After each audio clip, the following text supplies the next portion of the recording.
L'Alliance Voire-GAS, l'organisation de la société civile pour l'environnement, interpelle l'État pour sévir un peu plus dans le trafic de tortues endémiques qui commence à prendre de l'ampleur depuis un certain temps. Selon les chiffres avancés par cette entité indépendante, près de 310 tortues endémiques ont déjà été appréhendées avant d'être envoyées à l'étranger de janvier à mai 2011.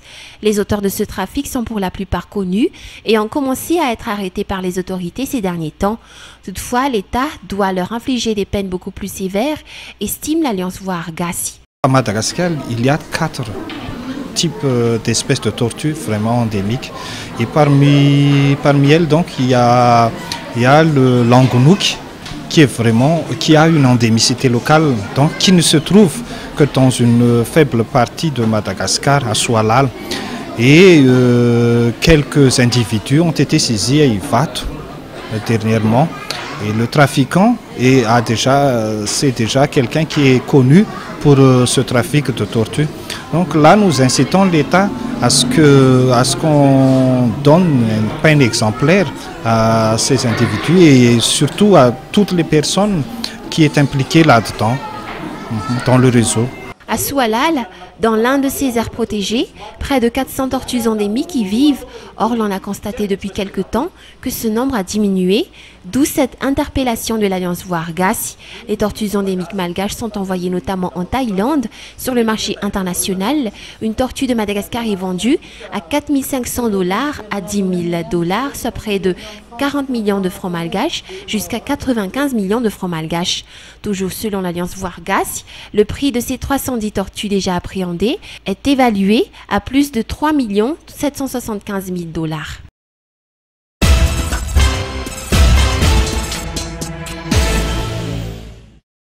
À partir de maintenant, une taxe à hauteur de 5 $ par tonne sera prélevée à chaque exportation des richesses minières nationales qui feront l'objet d'exportation. Cette décision a été prise par la Haute Autorité de la Transition dans le souci de faire profiter le peuple malgache de ses propres richesses.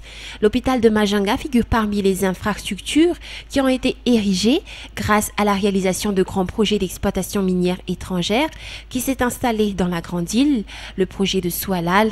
50 grands hôpitaux sont également en cours de construction. Selon les responsables de chantier, 75% de cet hôpital de Majunga ont été réalisés. Il ne reste plus que les petits travaux. Rappelons toutefois qu'un mois de retard a été constaté lors de la construction du bâtiment, mais ce retard n'a pas empêché la réalisation de l'édifice qui a été le premier mis sur pied. Rappelons que la majorité du personnel qui va constituer cet hôpital sera des nationaux. Le numéro 1 de la transition n'a pas oublié d'adresser un message de remerciement et de reconnaissance ainsi qu'un message d'encouragement à l'endroit de tous les responsables qui vont s'occuper de cet endroit qui va désormais recevoir et accueillir tous les malades de la région qui n'auront plus à faire un déplacement sur des kilomètres. Tous les travaux seront achevés vers le début du mois d'octobre de cette année. Rappelons que la construction avait fait appel à 530 ouvriers tous les jours. La bâtisse est érigée sur 22 000 m², comporte 120 chambres et tous les services et soins alloués à tout type de maladie y seront offerts.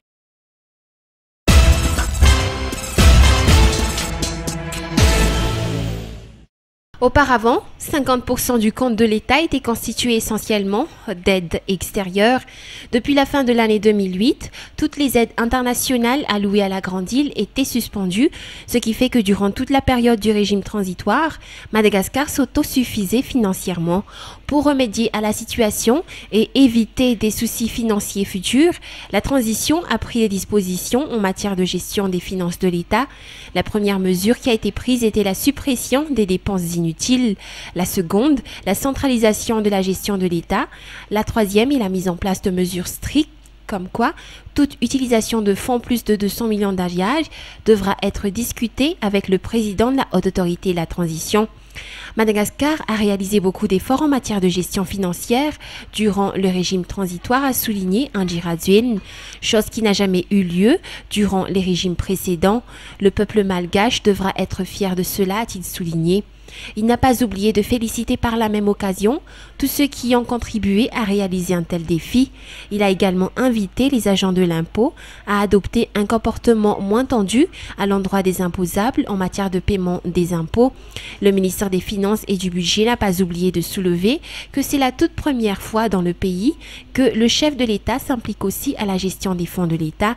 Cette toute nouvelle infrastructure à Majanga appartenant aux services financiers de l'État est de suite fonctionnelle.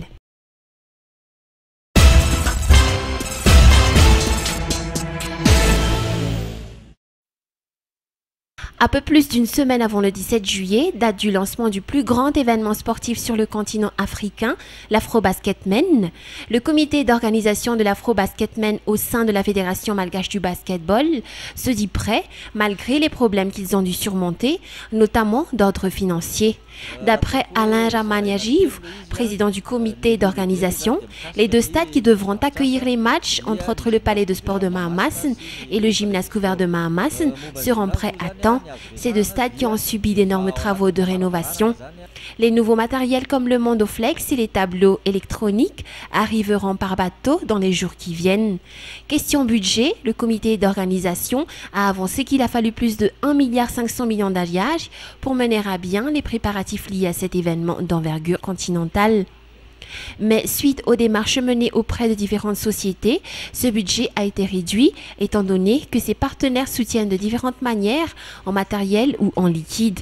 Quelques grands hôtels de la capitale ont par exemple réduit leurs tarifs de chambre jusqu'à plus de 50% pour venir en aide à la FMBB. Néanmoins, le comité d'organisation explique également qu'il revient à la Fédération malgache de basketball de payer les frais d'avion et hébergement des 6 membres de la Fédération internationale de basketball qui viendront dans la capitale durant ces Jeux. Pour ce faire, ils doivent encore trouver la somme de plus de 150 millions d'alliages, toujours selon Alain Ramaniagiv.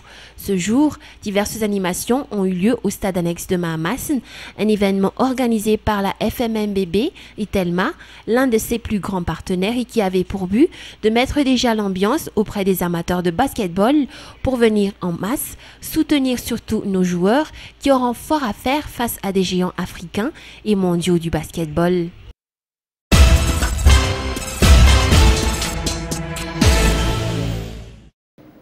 Vril, la plus influente des agences de notation financière, émettait un avertissement.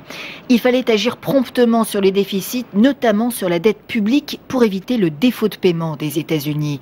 Barack Obama arrachait un accord in extremis au Congrès, c'était mardi, un accord qui lui accorderait, pensait-il, quelques répits. Il n'en a rien été. Semaine catastrophique sur les marchés, la pire à Wall Street en 2 ans. Les opérateurs restent dans l'expectative. C'est dans ce contexte que tombe l'annonce de Standard & Poor's. La note sur la dette publique américaine est abaissée d'un cran, de AAA à AA+, avec une perspective négative sur le long terme.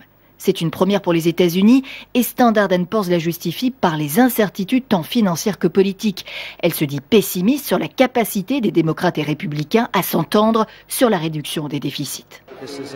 Ça va créer une onde de choc. C'est un coup pour l'économie américaine, pour notre statut dans le monde. Et le président doit être tenu pour responsable.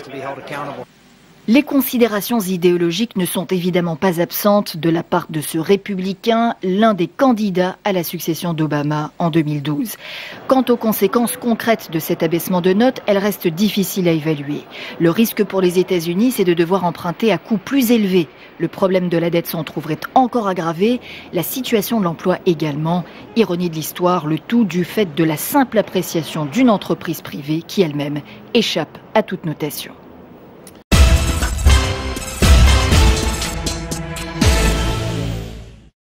Le pari était à la fois simplissime et colossal. Saisir via caméra un instantané de la condition humaine partout sur la planète à un moment bien précis. Le 10 octobre 2010, des milliers de cinéastes amateurs ont donc empoigné leurs caméras pour montrer leur univers au reste de la planète. Les films proviennent de tous les pays du monde, du fond des mers, du haut des airs et même de l'espace. Une fois assemblé, le résultat est à la fois spectaculaire et profondément émouvant. Découvrir toutes ces vies qui s'agitent d'un bout à l'autre du globe, au même moment et dans un même espace, malgré la distance, a de quoi faire réfléchir aux liens qui nous unissent les uns aux autres.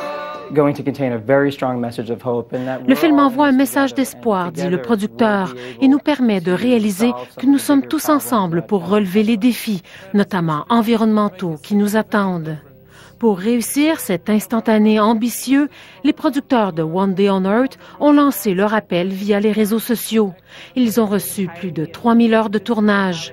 Les meilleurs moments auront trouvé leur place dans le documentaire qui paraîtra plus tard cet automne, mais dont la bande-annonce est déjà disponible sur le site web du projet. On peut également y visionner en intégrale tous les films envoyés par les participants. Nous allons répéter l'expérience encore une fois cette année, le 11e jour du 11e mois de 2011, explique le producteur. Il n'est donc pas trop tard pour témoigner du cœur qui bat dans votre coin du monde.